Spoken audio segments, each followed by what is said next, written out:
Көззалық дәптерін ашқан нөкіс, адамзат ақыл ойының һәм іскерлігінің құдіретін көрсетіп тұр. Пайтақ шырайы көктегі құяшпенен шағылысқанда, жер бетіндегі жақсылықлар және де кең құлаш жаяды. Нөкіс нұр сәулесінде жылауланған шәһәр. Нөкістің хақиқи пайтақ келбетіне енуі Өзбекстан Республикасы өз ғаризсіздігіне еріскеннен кейін басланды. Қарақалпақстанның бас қаласы болған Нөкіс ілімнің орайы. Дәстепкі жоғары оқу орны саналған педагогикалық институттан соң, бүгінгі дәуірге келіп, жаңа жоғары оқу орындарының саны артты. Бердақ атындағы Қарақалпақ мемлекеттік университетінде істелген ірі құрылыс жұмыстары нәтижесінде университет дүниялық стандартқа жауап беретұғын ілім дәргайына айланды. Республикамыздағы 6 жоғары оқу орны пайтақтымыз Нөкіс қаласында жайласқан болып, Қарақалпақстанның барлық тараулары үшін 7 қанеге таярлап жатыр. Мемлекетіміздің бірінші президенті жастарға аталарша қамқорлық көрсетіп, көптеген жоғары оқу орындарының ашылуына тикар жаратты. Пайтақтымыз Нөкіс бұндай тарихи бастамалардың куәсі десек болады. Ташкент мемлекеттік аграр университетінің Нөкіс филиалының ашылуы ауыл қожалығы тарауының алға ілгерілеуін жеделдестірді.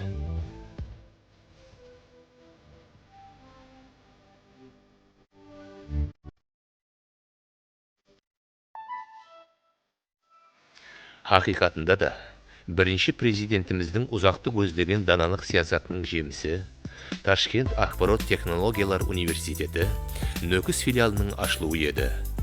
Бұл білім дәргайында жаңа идеялар жетегінде жаңа инновацияларды жүзеге шығаратуын бүгінгі дәуір жастары оқып, білім алмақта.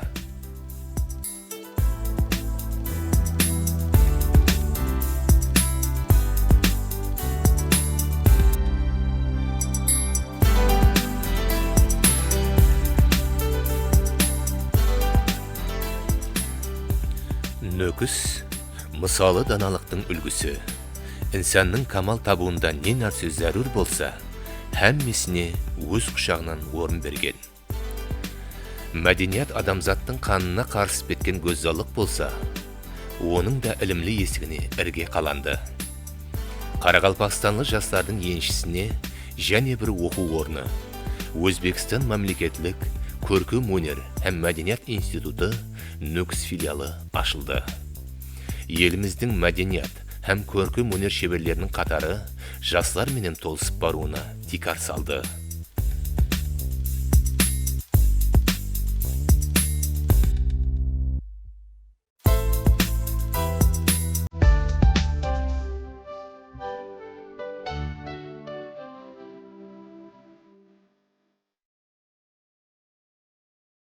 Ташкент педиатрия медицина институты Нөкіс филиалы. Бір пайтылары жастар Нөкістен ұзақ кетіп, шпакерлік кәсібін иелеп қайтқан болса, бүгін Нөкіс шпакерлер қалашасына айланып атыр.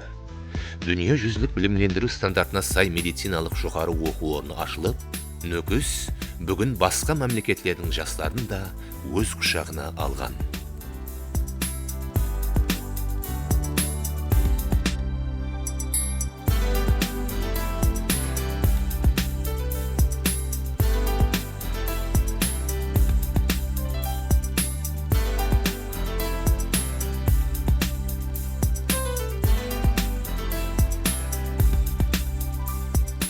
Hozir qaysi viloyatdan xalq artistlari yoki xizmat ko'rsatgan artistlari qaysi viloyatda ko'proq deb so'rasangiz agar Qoraqalpog'istonda.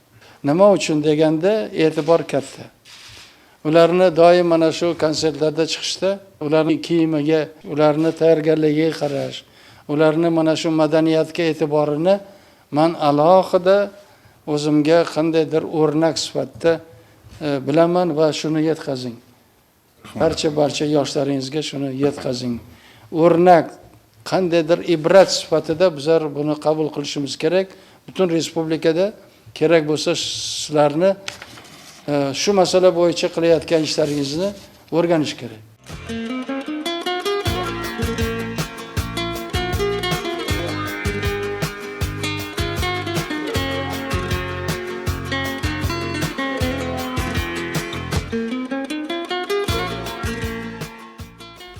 Мәмлекетimiz бірінші президенті елімізде балалар музыка һәм көркем өнер мектептерін қайта құру һәм әрі құрылыс жұмыстарын істеу мәселелерін мәмлекетлік саясат дәрежесіне көтерді.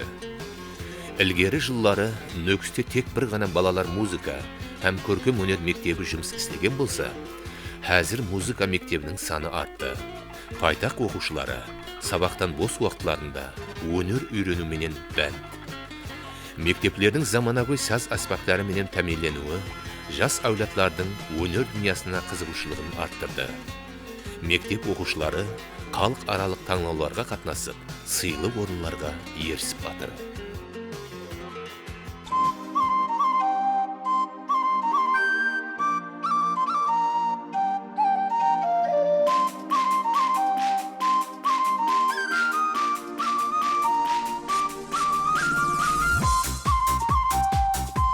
Мәмлекетіміздің бірінші президенті Ислам Каримов ешбір нәрсе мәмлекетті спорт кібі тезде дүнияға таңдалмайды деп спортқа оға да жоғары баға берген еді. Нөкісте көплеп спорт мектептері менен спорт орайлары ашылды. Қаланың қайсы мүйішіне барсаң да спортпенен шұғыланып атырған жас өспірімлерді көресің. Нөкіс міслі спортшылардың мәкәні сияқлы. Спорттың әр қилы түріне қызығушы жастардың саны жылдан жылға артып бармақта.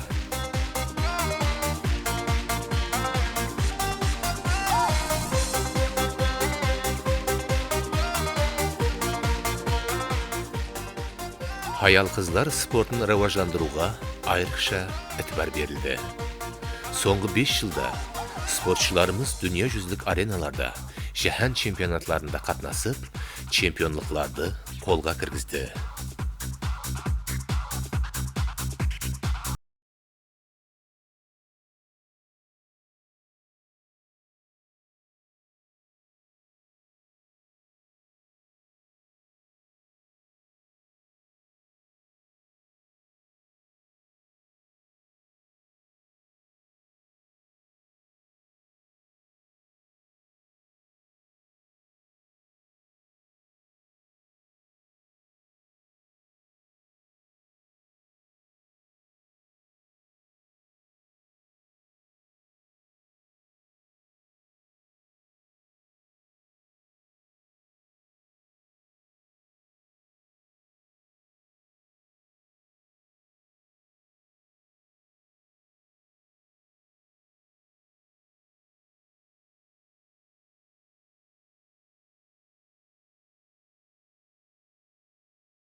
Дүниядағы ең бай көркем өнер қазинесі топланған Савицкий атындағы Қарақалпақ мемлекеттік көркем өнер музейі мәмлекетіміздің бірінші президенті басламасы менен музейге қосымша имаратлар комплексін құру үшін 10 миллиард сом миқдарында инвестициялау хақындағы қарары қабылданды. 2013 жыл 15 марттан бастап музейдің жаңа комплексінің құрылысы басланды. Бұрын кішкене имаратта нәзерден тысқарда қалып атырған бұл бейбаһа байлықтың келбеті заманауи имаратта ижлаулана бастады. Әр жылы мың-мыңлаған шет елді саяхатшылар Сахрадағы Лувр атын алған музей үшін Нөкіске қадем қояды.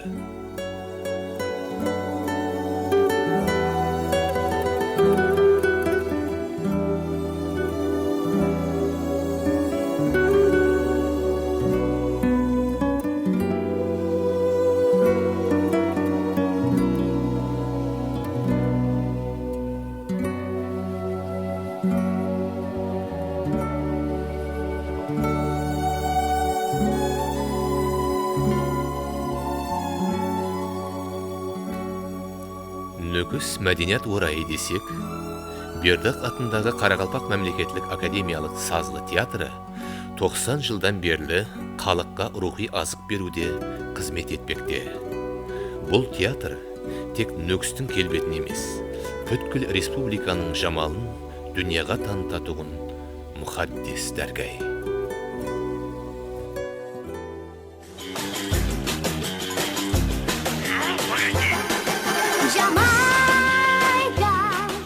Нөкіс баласын алақанында алпешлейтіғын мехрибан анаға мегзейді.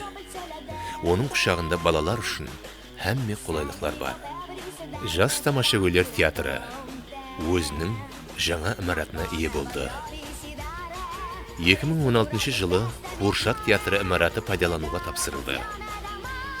Бұл театрға келген жас өспірімлердің міннетдаршылығын еш нәрсеменен теңестіріп болмайды.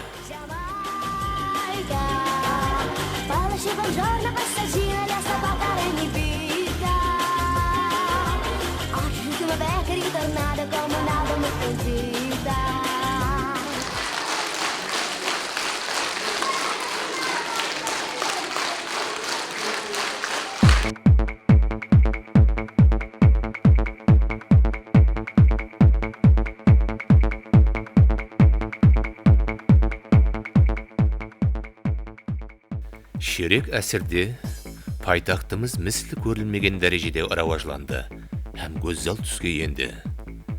Бірінші президентіміздің халқымызға болған айрықша ітібары нәтижесінде Нөкіс қаласында жаңа имаратлар менен ірі өндіріс орайларының бой көтеруі үлкен тарихи уақия болды. Қаламызда зәулім жайлар бой түкледі. Нөкіс көшелері сұлуланды. Қала ортасынан өтіп тұрған Достық каналының екі тарапы абадан астырылды. Канал бойына үлгілі жайлар құрылып, халық жаңа қолайлықларға ие үйлерге қоныстады. Каналдың екі бойы жастар сейіліне арналған аллея болды. Жаз айында сұлу сәнлі музыкалы фонтан кешкі пайтта нөкіслілердің дем алыс мәканына айланды.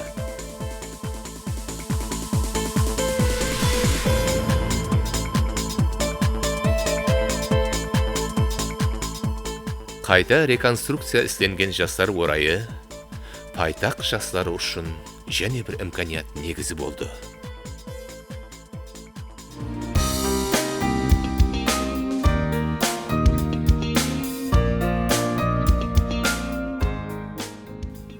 Қаламыздың қақ орайындағы бақыт үйі мыңлаған нөкіслі жас шаңырақтардың бақытына тілектес болып атырған құтлы имарат.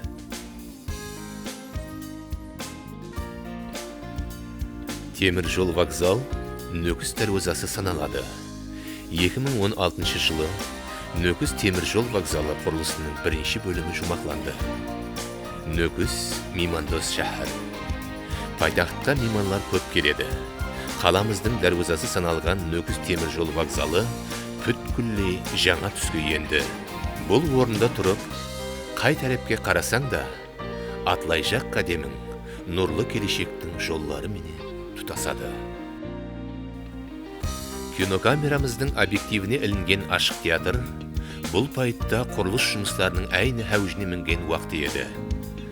Басланып атырған қызғын істерге бәрекеллә, іске сәт деп тілектестік білдірдік. Еліміз ғарезсіздігіне еріскен нәтижелерін көргің келсе, менің пайтақ шәһәрім Нөкіске кел.